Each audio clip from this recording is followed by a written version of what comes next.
The room was quiet in the way only high stakes can create, the kind of silence that presses on the chest. Eisenhower listened not to the voices around him, but to the weight of the decision forming in his own mind. One word could send thousands forward into darkness, toward a coastline that might not forgive mistakes. And he understood, with brutal clarity, that if he was wrong, history would remember the price, not the reasoning. He studied the maps until they stopped looking like maps. Lines dissolved into uncertainty. Arrows became fragile theories. Tide charts and wind reports stopped feeling like tools and instead resembled accusations. You think you know. You do not. Every commander sitting with him contributed fragments, forecasts, probabilities, judgments offered with measured confidence. But the truth no one dared voice aloud was simple. Nobody truly knew what awaited across the water. This was not a moment of cinematic bravado. It was a war being decided by clouds, currents, and human limits. Eisenhower's leadership had always depended on calm deliberation. He listened. He absorbed. He reconciled competing egos. But this moment was different. Here, consultation had a boundary. Beyond that boundary stood isolation, the isolation of command. He understood the stakes at a level few ever experience. Failure would not just mean casualties. Failure would mean fractured alliances, renewed enemy strength, perhaps years added to the war. It would mean writing letters, thousands of them, explaining why sons and husbands did not return. And still, he needed to decide. Reports described rough seas, visibility uncertain, coastal defenses formidable. The enemy prepared, if not alert, then at least instinctively suspicious of quiet. One option tempted him: delay. A pause felt safer. Delay meant caution, prudence, another day to reconsider. But delay also meant erosion of secrecy, shifting tides, the logistics of an entire invasion force straining beyond its tolerances. Each day increased the probability that the enemy would understand what was coming. He thought about what leadership really is in such moments. Not inspiration, not speeches. Leadership becomes responsibility for risk that cannot be removed, only owned. Those in the room waited for his voice. Not impatiently, not boldly. They waited because the chain of command demanded one final act no one else could perform: the acceptance of consequences. He looked down again at the weather brief. It promised nothing. It only suggested, perhaps. His mind turned toward the soldiers who did not know the nuances, who would follow orders into surf, sand, and fire because they trusted the planners who had promised coordination, surprise, and overwhelming force. He imagined the first landing craft touching water, the ramp lowering, the hesitation, half a breath, before men moved into chaos. The question haunted him: had they been given enough? Training, support, timing, cover? Was it sufficient against fortifications carved into the earth with patient determination? There was no rational guarantee. There never had been. He felt the room watching. He did not rush. Slowness in that moment was not weakness. It was acknowledgement. It was respect for the scale of what was about to happen. Inside, he recognized something few admit. Command is not confidence. Command is the discipline to decide despite fear. He inhaled. The chair creaked slightly when he leaned forward. Someone shifted papers. A pencil rolled to the edge of the table and stopped.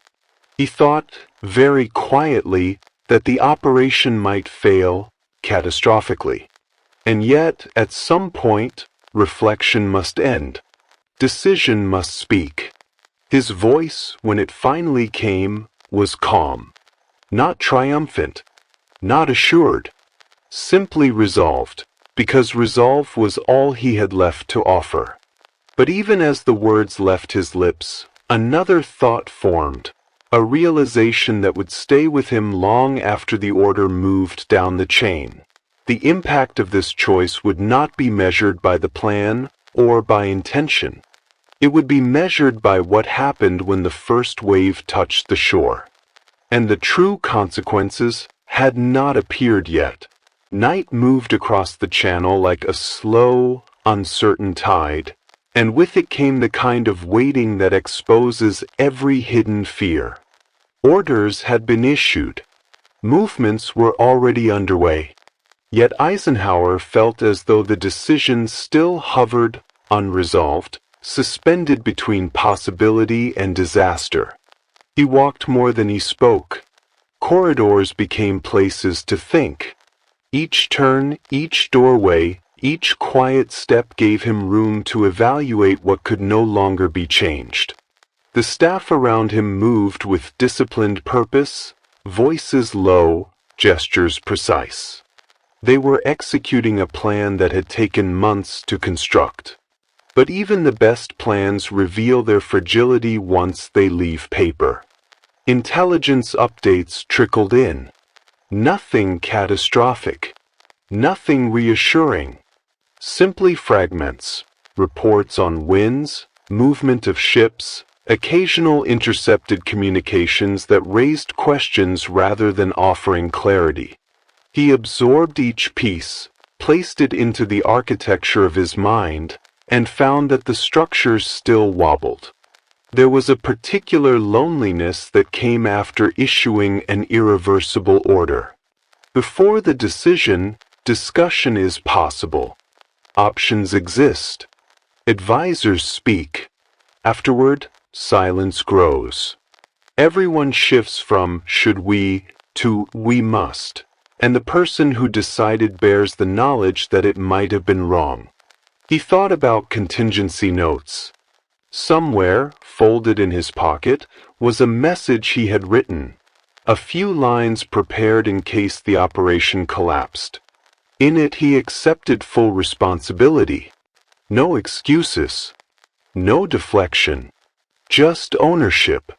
The words were simple, almost stark, and that simplicity troubled him more than anything.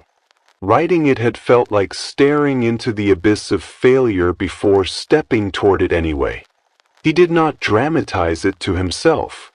He did not indulge in exaggerated visions of doom. Instead, he focused on concrete realities, weather that could turn treacherous without warning, enemy positions that might be stronger than anticipated, coordination that could falter under pressure, human beings who might freeze, panic, or be overwhelmed. Success depended on thousands of simultaneous actions aligning under conditions that could unravel any one of them. He considered the commanders who would have to adapt when plans inevitably collided with reality. He trusted them. He respected their competence. But trust did not erase doubt. Competence did not cancel uncertainty. In another room, maps showed projected landing sectors with crisp boundaries. On the ground, those boundaries would blur into smoke, confusion, and fear. He imagined the first reports coming back, unclear, fragmented, delayed. He knew that in the first hours he would not truly know whether they were winning or losing. He would have to interpret incomplete signals, all while maintaining outward steadiness for those watching him. This was the paradox of high command. The more critical the moment, the less information arrives with certainty. He stepped outside briefly into the night air and looked upward. No speeches. No dramatic monologues. Just quiet. The sky, layered with clouds, felt indifferent. Nature did not care about strategy, hopes, or necessity. It would simply do what it always did. He returned inside carrying that realization with him. Control was never absolute. At best, it was managed risk. Inside, someone handed him another update. He read it, nodded, said little. The machinery of preparation continued. Ships gathered. Aircraft fueled. Men rehearsed instructions one final time, not knowing how much those instructions would matter once everything began to fracture under pressure. He reminded himself of one principle that had guided him since the beginning. Once committed, his role was to support, not interfere. Panic at the top transmitted downward. So he contained his worries, held them quietly, and presented only composure. Still, beneath that composure, a quiet question pressed against him. Had he underestimated the enemy's resilience? Had the planners underestimated the coastline itself? Had they all, in their careful optimism, overlooked some simple, devastating flaw? He folded the contingency message again, feeling the thinness of the paper. Thin, vulnerable, like the line between success and catastrophe. The night deepened. Movement accelerated. The threshold between planning and reality was now only hours away. He knew that once the first reports arrived, they would carry not theory, but consequence.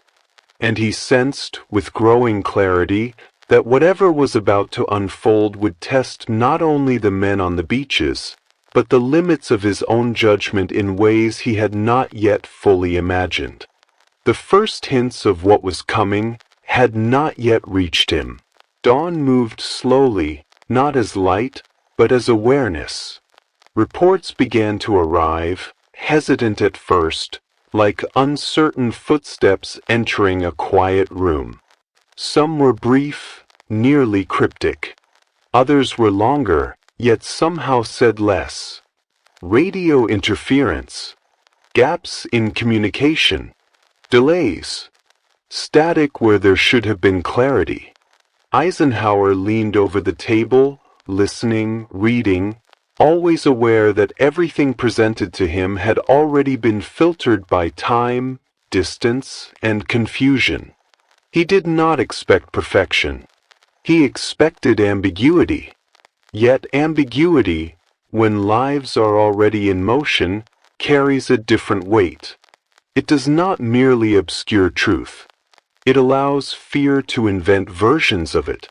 Fragmented descriptions spoke of rough landings, swelling seas, and scattered units. Some craft off course. Some delayed. Some gone entirely with no follow-up at all. He said little. The room around him was active but deliberate. Maps updated, markers shifted, notes recorded with almost clinical precision. Each new piece of information was added carefully, as if precision itself could impose control on events now beyond reach. But beneath the order lay tension, the kind that does not shout, the kind that tightens shoulders, slows breathing, and forces every conversation into quiet formality. He read a line that troubled him more than the others: unexpected resistance. Not overwhelming, not catastrophic, simply stronger than projected. He understood what that meant in human terms. Harder landings, stalled progress, men exposed longer than planned. Small delays that compound. Moments of hesitation that ripple outward across entire sectors.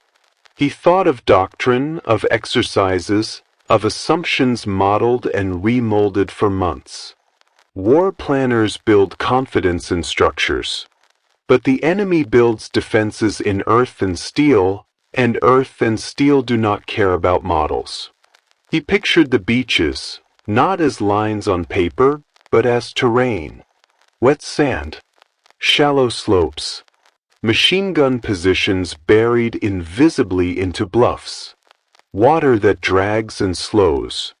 Equipment sinking under its own weight. He had seen photographs. He had studied diagrams. But what imagery never fully transmits is the human pace of fear under fire. How seconds stretch, how decision-making narrows, how discipline collides with instinct. Another report came in, then another, some encouraging, some grim. A unit had advanced further than expected. Another could barely move. One landing zone appeared almost disorderly. Another held, but precariously. No clear picture emerged, only contradictions. He resisted the urge to interpret too quickly. Leadership in this moment meant restraint, refusing the comfort of false certainty, refusing both panic and premature optimism. He thought briefly about the contingency message again, not as prophecy, but as acknowledgement. If failure arrived, it would not announce itself with a single decisive collapse. It would emerge slowly through accumulation. A line breaking here, a delay there, setbacks that quietly hardened into inevitability. Someone asked a question about adjustments. He weighed the suggestion carefully. There are moments in large operations when interference can save lives, and others when interference introduces confusion worse than the problem itself. To alter too much, too soon, would be to unsettle commanders who already faced an enemy and elements that refused to cooperate. He decided, support, reinforce where possible. Wait for clearer indicators before altering the architecture of the plan. Waiting, though necessary, intensified the pressure. He stepped aside for a moment, eyes on the floor rather than the maps. He was thinking not of strategy, but of accountability. If this day failed, explanations would come later, analyses, debates, judgments. What would never be fully visible was this quiet interior struggle, the tension between intervention and patience. Another dispatch arrived, slower than the last. Communications were strained. Weather continued to interfere. He listened closely. Some footholds were forming. Others were uncertain. A pattern was emerging, but faintly, like shapes appearing through fog. Not enough to call victory. Not enough to declare disaster. He knew this period, these hours, were often the most dangerous. Operations collapse not merely because the enemy is strong, but because doubt spreads faster than orders can stabilize it. He forced his thoughts into discipline. Anchor on what is known. Support without disrupting. Trust commanders who are now closer to the truth than he could be from afar. Still, a realization pressed inward. If the first waves faltered entirely, there would be almost no way to correct the situation quickly. Reinforcements would arrive into disarray. Lines of communication would buckle. Retreat might become impossible. He imagined, for a fleeting moment, the headlines if that happened. The blame. The renewed strength it would give the enemy. The psychological wound it would inflict on the Allied effort. And then he set the thought aside, because thinking too far forward could cloud the judgment needed in the present. He returned to the table and waited for the next signal, the one that might finally reveal whether the fragile structure he had committed to the sea was holding or beginning to fracture. The report that would answer that question had not arrived yet. The hours lengthened, and with them came a subtle shift. Not dramatic, not obvious, but perceptible to anyone who had lived long inside military command. The room had changed. Movements slowed. Voices became quieter still. Each person seemed aware that they were now beyond the threshold where planning could protect them.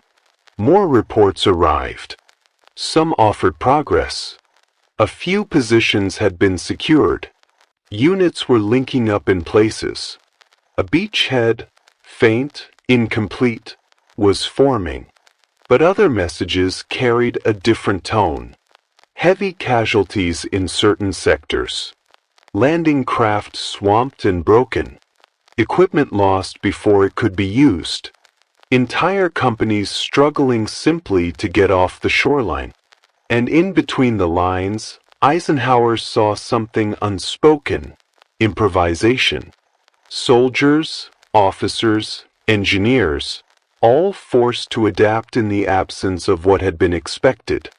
He watched the maps again. Markers moved slightly forward, then stopped. Some shifted back. Others clustered, showing congestion and confusion at critical points. The visual representation of the battlefield felt uneven, like a line that had been drawn, then erased, then drawn again with an unsteady hand. He knew exactly what that meant. Progress existed, but it was fragile, precarious, constantly at risk of collapsing if the wrong element failed at the wrong moment. A message from one sector described gunfire pouring down from positions carved into cliffs. Another detailed mines hidden beneath shallow water, detonating when boots or wheels pressed down. Engineers were working under fire. Medics were overwhelmed. Commanders were requesting clarity where clarity did not exist. Eisenhower read each word deliberately. He refused to rush through them, because each sentence represented human reality.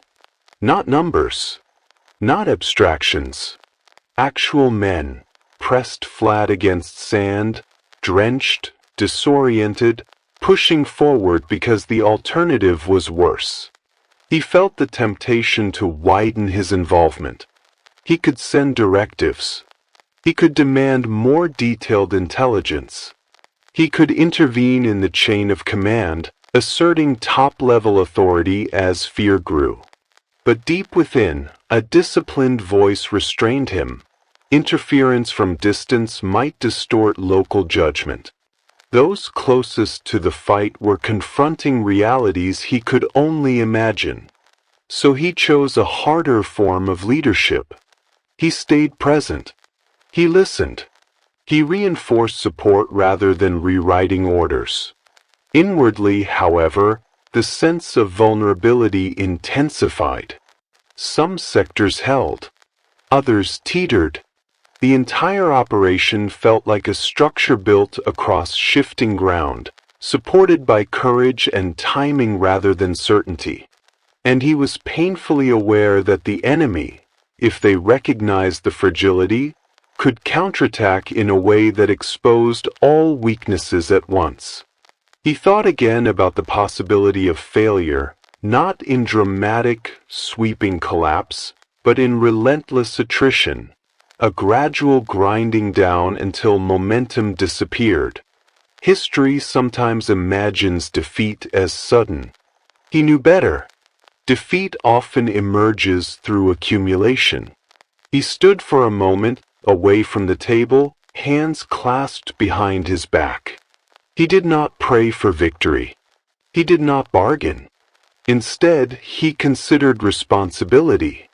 If everything unraveled, it would be his decision. Historians examine sentence by sentence, map by map, assumption by assumption. And he had already prepared himself to accept that judgment, should it come. A new update arrived. This one was different. Not triumphant, but urgent. It described troops finally pushing beyond the narrow strip of sand into terrain slightly inland. It spoke of consolidation, of units beginning to find each other, reorganize, and regain coherence. It was cautious, understated, yet it hinted at something critical. Momentum, however small, was forming. He exhaled slowly, though not with relief, because he understood too well early success could evaporate if enemy forces countered with precision. Another report followed, less encouraging. Heavy resistance had locked one sector in place. Casualties continued. Some objectives remained unrealized. Confusion persisted in pockets where units were still scattered or delayed. Two realities now existed simultaneously: progress and danger. He set them side by side in his thoughts and refused to simplify either. This was the essence of the moment: victory and failure intertwined, shaping one another, still undecided. He returned to the table, eyes steady, voice calm. He issued instructions, supportive, measured, reinforcing confidence without promising outcomes that could not be guaranteed. Inside, however, the tension did not ease. He sensed that the day was approaching its decisive point, that invisible line where events either consolidate into stability or fracture into withdrawal and loss. He did not know which way it would turn. No one did. The reports still carried contradiction, still shadowed by uncertainty, still vulnerable to sudden reversal. He waited, fully aware that the next transmissions might reveal whether the gamble had truly begun to take shape, or whether everything was about to tilt the other way. Afternoon began to settle over the operation, though time no longer felt linear. For Eisenhower, the day existed in fragments. A line from one dispatch, a brief nod from a staff officer, a quiet recalculation in his own mind. Each piece arrived separately, but together they were forming something difficult to name. A picture was emerging, incomplete, imperfect, yet undeniable. The landings had not gone as planned. They had not unfolded cleanly, nor evenly, nor in the controlled rhythm planners had imagined. Instead, they had become a struggle defined by improvisation, endurance, and sheer persistence. And still, somehow, pieces were holding. He stood over the map again and saw what earlier hours had only suggested: connections. Units that had once appeared isolated now showed signs of linking. Lines that previously stopped at the shoreline edged slightly inland. Coordination, which had fractured under the first chaos, was beginning to reassemble itself. But the cost was unmistakable. Reports detailed losses in stark economical language. Vehicles destroyed, craft missing, casualties high in specific locations. There were numbers, yet behind every number, he knew there were commanders making decisions under compression, soldiers forcing themselves forward because stopping meant nothing but exposure. He read slowly. He allowed the reality to register, not because he could change it, but because not acknowledging it would have been a form of dishonesty. In one sector, engineers had cleared enough obstacles to allow heavier equipment forward. In another, improvised leadership emerged as officers fell. Small gestures, reorganizing a few men, finding cover, pushing one position at a time, had begun to accumulate into something strategically significant. He recognized it, the intangible force that planners rarely write into doctrine, human resilience under unbearable pressure. Yet even that resilience had limits. A new update described enemy artillery zeroing in with increasing accuracy. Another spoke of counterattacks probing weak spots, testing the edges of each fragile foothold. Casualty stations were overwhelmed. Confusion still appeared in the margins of every message. What unsettled him most was not the danger itself, but how narrow the margin remained. For all the progress reported, everything could still pivot quickly if the wrong pressure point failed. He drew a breath and looked away from the map. This was the reality of command he had tried to teach younger officers. No operation, however monumental, ever rests on certainty. It rests on judgment, and judgment is made in the presence of doubt, not the absence of it. There was a moment when someone mentioned success. The word felt premature, almost intrusive. Eisenhower did not rebuke them. He simply let the comment pass, because he understood how desperately people sought reassurance. But inwardly, he resisted the temptation to declare anything resolved.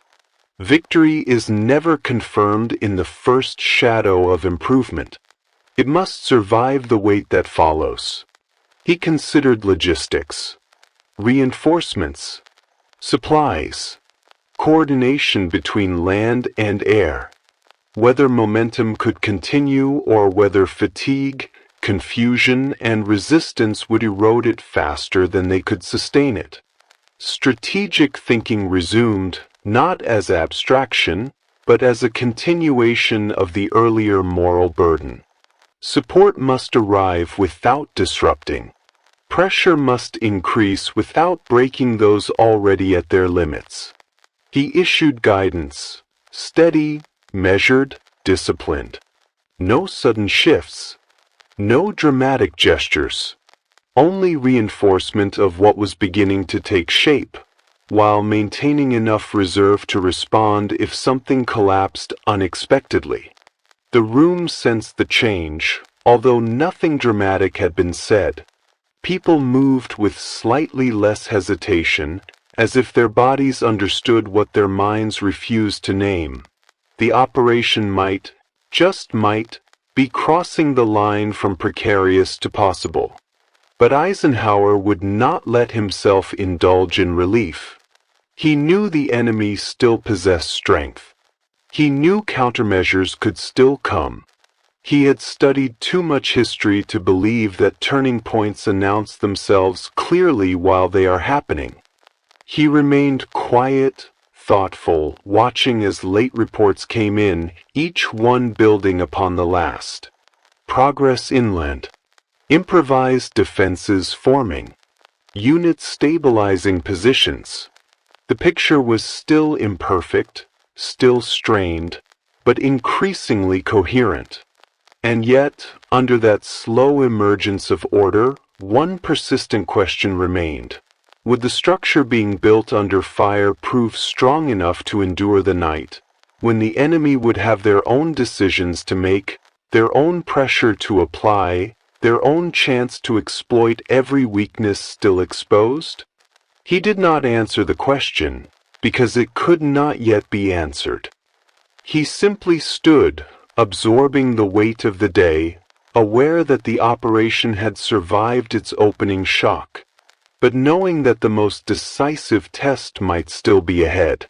Evening approached, and with it came a different kind of silence, not the anxious quiet of anticipation, but the heavy, reflective calm that settles after a day spent at the edge of consequence. The flow of reports slowed. They did not stop, but they arrived with more coherence than before. Fewer contradictions. Fewer gaps of pure uncertainty. The chaos that had defined the morning and early afternoon had begun to harden into recognizable structure. Eisenhower stood again at the table. What he saw was not triumph. It was survival, costly, fragile, incomplete, but real. Several sectors reported firm positions inland. Units that had been scattered were now organized. Artillery had found its rhythm. Engineers had carved pathways where hours earlier there had been only obstacles and wreckage. Commanders spoke with voices that still carried strain, but also something else, steadiness. Yet none of this erased the casualties. Messages still carried words that weighed heavily: missing, wounded, killed, landing craft destroyed, equipment lost, sectors that had nearly collapsed before stabilizing.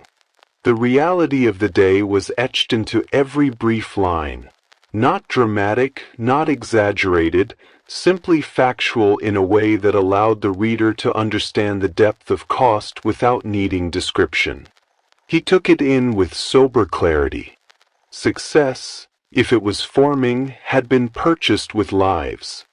There was no celebration in that recognition, only gravity. He finally allowed his thoughts, cautiously, to expand forward. If the footholds held overnight, if supplies reached the beaches, if reinforcements flowed without serious interruption, then momentum could shift decisively. The enemy, already reacting rather than dictating events, would face the dilemma he had feared for his own side earlier: uncertainty, fragmentation, irreversible pressure. But he refused to think in certainties. Night fighting, counterattacks, communication breakdowns, any of these could turn strength back into vulnerability. He had witnessed too many operations in history unravel not at the beginning, but in the hours when participants assumed the crisis had passed. He turned slightly away from the map. For a brief moment, he allowed himself to recall the contingency note folded in his pocket, the one accepting responsibility if everything collapsed. He did not remove it. He did not need to. It existed as both possibility and promise. Leadership meant ownership, whether outcomes justified the decision or condemned it. What surprised him was the absence of relief. He did not feel victory. He did not feel vindication.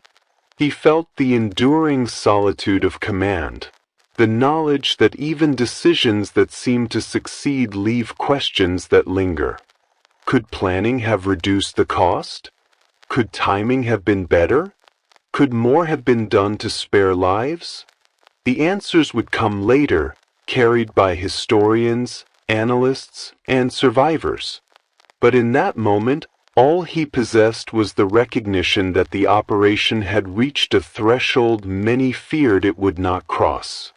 The transformation was subtle, from "Can this work?" to "Can this now be sustained?" He spoke quietly to those around him, measured instructions, continued emphasis on support, logistics, coordination, vigilance. No victory language. No premature declarations. The tone remained disciplined, anchored in respect for what had been endured and for what still lay ahead. Outside, the sky dimmed. Darkness began to reclaim the channel and coastlines. Men who had fought through the day dug in. Others prepared to move forward. Medics worked through exhaustion. Commanders recalibrated. And across the water, Eisenhower remained where he had been since the decision began. Watching, listening, thinking, bearing. He understood something clearly now. The realization that had formed quietly before the operation even began. D-Day had never been guaranteed. It had always lived in the space between courage and uncertainty, between planning and chaos, between leadership's resolve and the uncontrollable forces that surround every human endeavor. And although the day appeared, tentatively, to be turning in their favor, one truth remained constant. The full meaning of what had happened would not reveal itself in hours, or perhaps even days. It would unfold slowly across the coming nights, battles, months, and in the memories of those who had walked ashore when success was anything but assured. And the deeper consequences of the choice he made, the ones that would shape history and haunt him quietly in the years ahead, had only begun to emerge.